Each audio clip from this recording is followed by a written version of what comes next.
Albert Faisal Tambunan, biasanya dipanggil Albert, dengan NIM 24220408. Nah, di sini saya akan menjelaskan memori internal dan memori eksternal untuk memenuhi tugas arsitektur dan organisasi komputer. Nah, di sini kita langsung aja menjelaskan apa itu internal. Nah, di sini dikatakan bahwa penyimpanan internal adalah bentuk memori yang dipasang menyatu dengan prosesor. Letak memori internal berada di dalam perangkat sehingga tidak dilihat secara langsung. Jenis memori ini harus ada dalam setiap perangkat seperti smartphone, komputer, dan laptop supaya sistemnya dapat berjalan. Nah, dengan kata-kata ini kita bisa dapat langsung menjelaskan ataupun menyimpulkan apa itu memori internal. Jadi memori internal itu adalah memori bawaan dari HP. Contohnya kayak kita kan membeli HP, itu memori internalnya itu sudah ada dalam HP sendiri, sudah ada di dalamnya. Jadi kita itu tidak dapat melihat lagi memori internal itu karena sudah menyatu dengan perangkatnya. Jadi pembuatan di sana itu sudah langsung menyatu agar nantinya ketika kita menggunakan smartphone ataupun komputer dan laptop itu dapat berjalan karena ada tempat penyimpanannya. Jadi kalau kita membuka ada penyimpanannya sehingga sistemnya itu dapat berjalan seperti yang dikatakan di sini.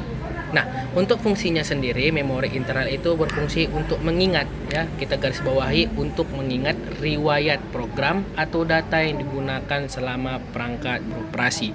Nah, dengan demikian kita dapat menyimpulkan juga bahwa memori internal ini kegunaannya itu untuk mengembalikan apa yang kita cari sebelumnya. Nah, contohnya kita mencari di Google nih, kita mencari tentang berita terkini ataupun tentang bola ataupun olahraga contohnya. Nah, tapi kita besoknya ingin melihatnya yang semalam kita lihat. Nah, itu bisa dilihat dari pengaturan riwayatnya. Jadi di situ sudah ada nanti apa yang semalam kita buka dan kita klik aja, nanti apa yang kita buka semalam dia akan keluar dan sama apa yang kita inginkan. Nah, di situ juga dikatakan selain itu memori internal juga berguna untuk menyimpan operating system atau OS ke dalam perangkat sebagai pinjaman memori saat menjalankan aplikasi atau software. Nah, jadi bisa dibilang ini juga bisa jadikan memori pinjaman di operating system atau disebut dengan OS. Nah, lanjut yang kedua itu membahas tentang eksternal. Apa sih itu eksternal? Nah, di sini kita lihat bahwa bentuk memori itu berupa perangkat keras. Dikatakan bahwa eksternal itu bentuk memori perangkat keras atau biasa dinamakan sebagai hardware. Nah, data di dalam memori eksternal dapat disimpan secara permanen sehingga tidak hilang saat komputer dimatikan. Jadi bisa kita simpulkan bahwa eksternal ini berbeda dengan internal. Sangat-sangat berbeda karena kalau internal walaupun nanti kita mencari data, mencari segala macam yang ada di HP ataupun di laptop, itu nanti kalau misalnya tiba-tiba nih mati laptopnya atau HP-nya, datanya itu tidak hilang. Jadi datanya itu aman saat kita membukanya karena datanya itu disimpan secara permanen. Berbeda dengan internal yang itu hanya penyimpanan sementara. Jadi dianya itu menyimpannya sementara. Jadi kalau misalnya komputer kita mati, ya otomatis datanya itu hilang. Yang ada cuman apa? Yang ada cuman riwayatnya aja. Nah, di sini dikatakan juga bahwa hardware penyimpanan eksternal lebih beragam, mulai dari flash disk, CD, DVD, kartu memori, sampai yang terbaru ada namanya cloud computing. Nah, di sini dijelaskan bahwa hardware itu terdiri dari flash disk. Kita bahasnya di flash disk dulu. Seperti yang kita tahu bahwa kita itu sering sekali menggunakan yang namanya itu flash disk, tempat penyimpanan cadangan. Nah, itulah hardware tadi itulah penyimpanan eksternal. Jadi penyimpanan eksternal ini saya bilang menurut pendapat saya itu sangat berbeda dengan penyimpanan internal, karena eksternal ini dianya itu lebih cenderung ke bagian penyimpanannya. Jadi dia itu ke penyimpanannya itu tapi tidak ke bagian proses pembukaannya nanti. Berbeda dengan internal itu hanya menggunakan sedikit penyimpanan. Jadi dia menggunakan sedikit penyimpanan, contohnya 2 GB atau 3 GB. Tetapi dianya itu nanti ketika pembukaan prosesnya itu cukup cepat karena dianya itu mendukung juga ke dalam proses pembukaan. Nah, jadi kalau bisa kita simpulkan nih, penyimpanan yang terbesar itu yang paling pastinya itu penyimpanan terbesarnya itu di memori eksternal. Tetapi ketika dijalankan proses, contoh kita mencari tadi di Google, mencari tentang apa yang kita cari. Nah, itu prosesnya itu lebih cepat di internal karena dia mendukung juga ke dalam prosesnya, tidak hanya ke dalam memorinya yang besar saja. Nah, inilah penjelasan dari saya sedikit tentang apa itu memori internal dan apa memori eksternal. Begitu. Sekian dari saya. Terima kasih. Hai teman-teman, di sini saya akan menjelaskan perbedaan antara memori internal dengan memori eksternal. Nah, secara umum, perbedaannya terlihat pada bentuk dan letaknya, tapi sebenarnya ada beberapa hal lainnya yang juga dapat membedakan keduanya. Apa sajakah itu? Yang pertama, ada letak memori. Memori internal adalah memori yang ada di dalam perangkat dan biasanya tidak bisa dilepas karena sudah dirancang menyatu dengan sistem perangkat. Contohnya seperti memori bawaan HP. Sedangkan memori eksternal adalah memori yang berada di luar perangkat dan bisa dilepas dan dipindahkan. Contohnya seperti kartu SD dan flash disk. Yang kedua, ada kemudahan saat memindahkan data. Kalau kita ingin memindahkan data dari memori internal, biasanya agak sulit karena sudah ada pengaturan keamanan dari sistem agar data tidak mudah dipindahkan atau dihapus. Tetapi, kalau dari memori eksternal, prosesnya lebih mudah karena tidak terikat langsung dengan sistem keamanan perangkat. Jadi, kita bisa dengan gampang memindahkan atau mengedit data. Yang ketiga, risiko kehilangan data.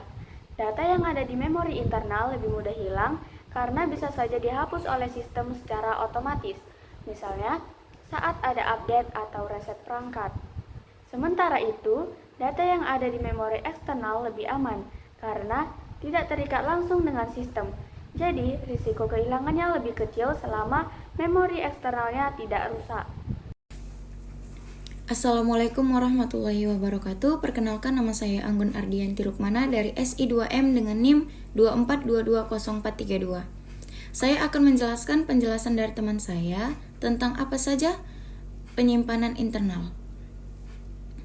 Yang pertama ada RAM atau Random Access Memory.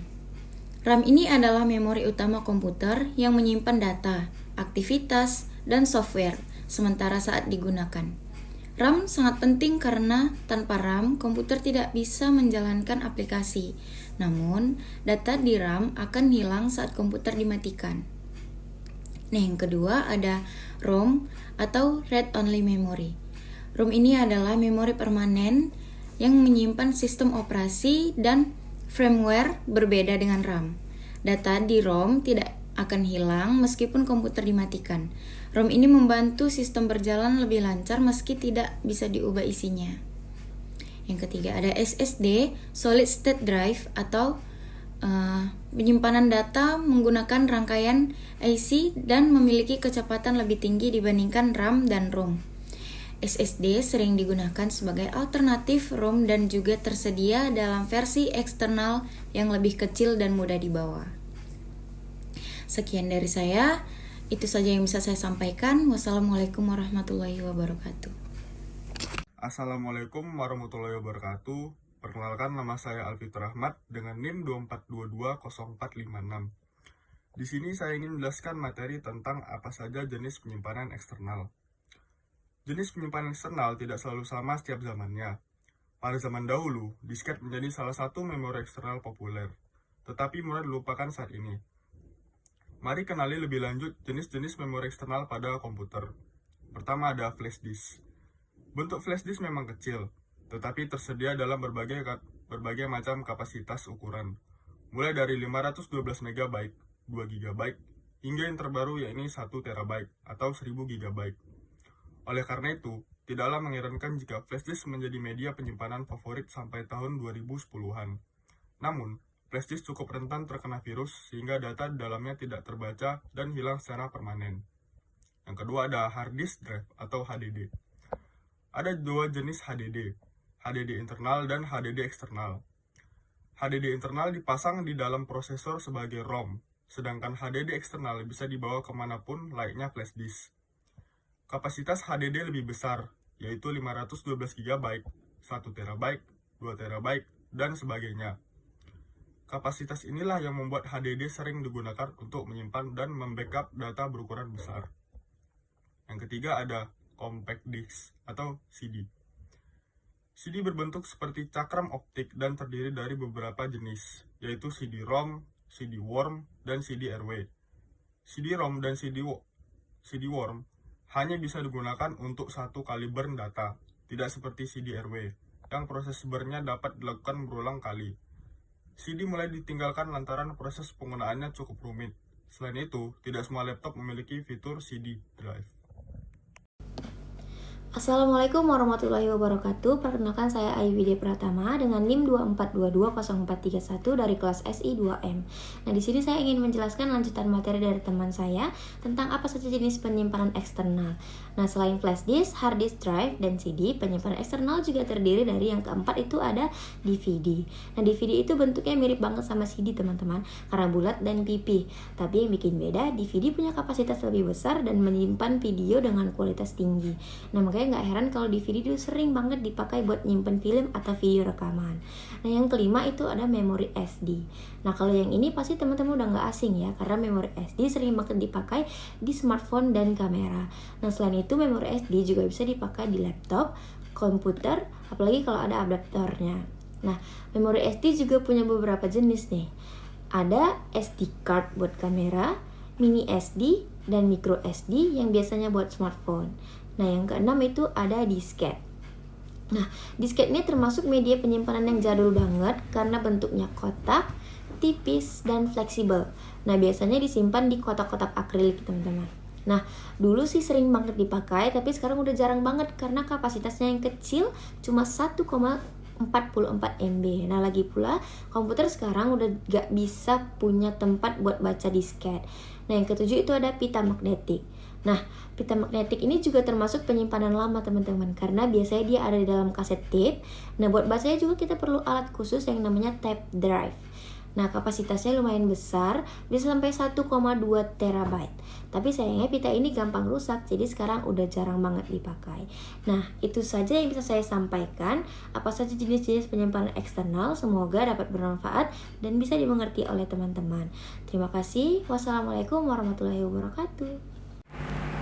Nah, di sini saya akan menjelaskan sedikit tentang cloud storage. Cloud storage atau penyimpanan awan mulai banyak dilirik saat ini karena kelebihan yang dimilikinya. Media ini tersedia dalam bentuk virtual, sehingga membutuhkan jaringan internet untuk membukanya. Nah, data yang ada di dalam komputer itu disimpan secara otomatis ke dalam cloud storage. Ada pula vendor cloud storage ini menyediakan fitur restore sehingga Anda tidak perlu khawatir jika kehilangan data penting karena tidak sengaja menghapusnya. Sekian yang dapat saya sampaikan.